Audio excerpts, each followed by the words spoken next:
Hello mga kasulads! This is Vendale again. Shout out pala guys kay Imazo, Miss Tibmatel at Mitch Wonderland. Hi! Thank you for subscribing and watching my videos at sa lahat ng mga nanonood. Today guys, we will make banana candies. So, let's see guys in our kitchen because I will show you how to make a simple banana candy for children. Magustuhan talaga nila to guys.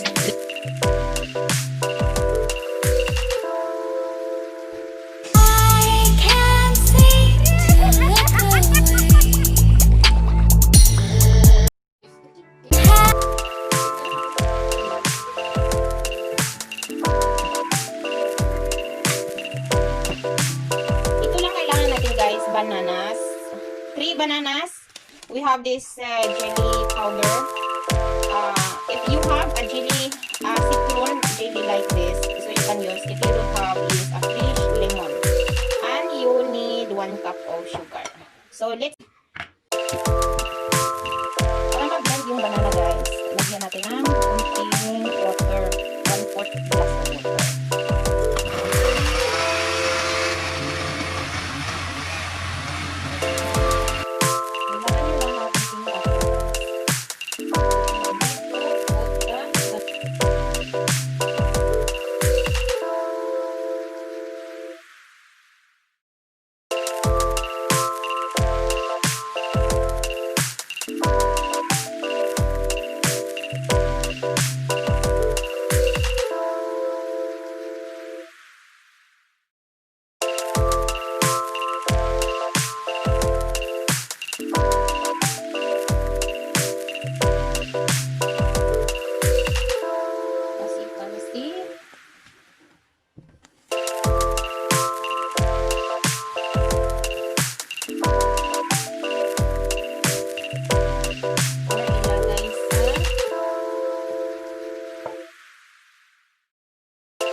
What can you say?